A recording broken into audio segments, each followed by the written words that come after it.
અને પશુપાલકોના જીવનમાં પરિવર્તન આવે એ આશયથી ડેરીઓ બની સહકારનું ક્ષેત્ર અસ્તિત્વમાં આવ્યું.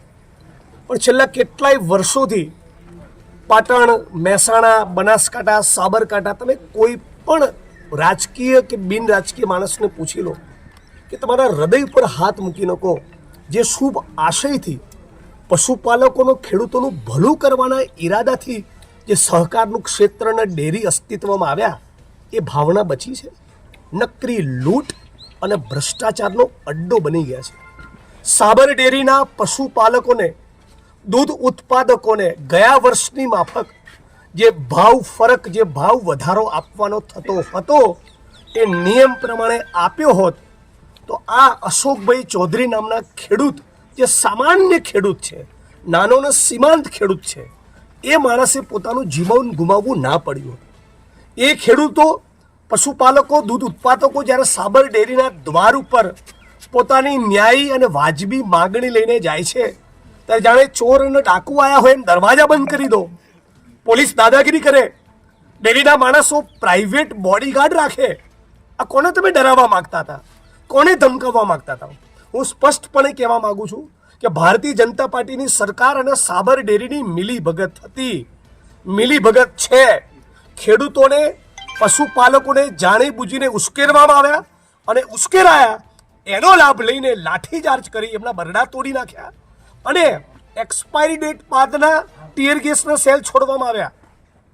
8મું 10મું ભણનારા વિદ્યાર્થીને પણ સરકાર સમજાય કે એવા ટીયર ગેસના સેલ ન છોડી શકાય જેનાથી કોઈને હાનિ થાય, જેનાથી કોઈને ઈજા થાય, જેની એક્સપાયરી ડેટ વીતી ચૂકી હોય કે જેનું જીવન જોખમમાં મૂકવાય.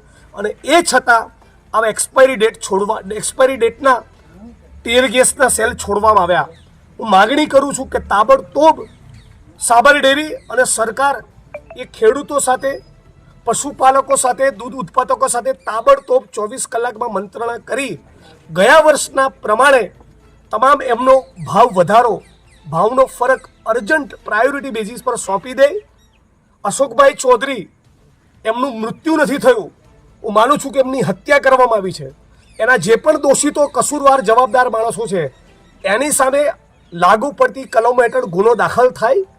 અને સાબરકાંઠાની પોલીસમાં તો કોઈ ભલીવાર જોતો નથી, જેથી જેની કરોડરજ્જુ મજબૂત હોય, જે ભાજપના ઇશારે તાતા થૈયા ના કરે એવા 2-5 જે ગુજરાતમાં નોન કરપ્ટ અધિકારીઓ છે એમને આની તપાસ સોંપવામાં આવે અને જસુભાઈ પટેલ સહિત એ ખેડૂતો ઉપર, 74 જેટલા ખેડૂતો પર સાવ ખોટો કેસ કરવામાં આવ્યો, એ તમામ કેસ પાછા લેવામાં આવે. અન્ય એક પક્ષ સાથે જોડાયેલા ધારાસભ્ય સ્થળ ઉપર મોજૂદ તો કમલમ ને ગાંધીનગરના હિસાબે એમની સામે ગુનો દાખલ નહીં કરવો, એની ચાપલુસી કરવી. અને બીજા ધારાસભ્ય જે સ્થળ ઉપર, જે પૂર્વ ધારાસભ્ય સ્થળ ઉપર મોજૂદ નથી, એમના કોઈ જૂના નિવેદનને આધાર બનાવીને હત્યાની કોશિશનો એમની ઉપર કેસ કરવો, આ સ્પષ્ટ દર્શાવે છે કે ખેડૂતો માટે લાગણી હોવાની વાત તો બાજુ પર રહી, દૂધ ઉત્પાદકોને ન્યાય આપવાની વાત તો બાજુ પર રહી, હજી સાબર ડેરી અને ભારતીય જનતા પાર્ટી અને એમના ઈશારે કામ કરતી સાબરકાંઠાની પોલીસે ફક્ત ષડયંત્રો રચી રહી છે.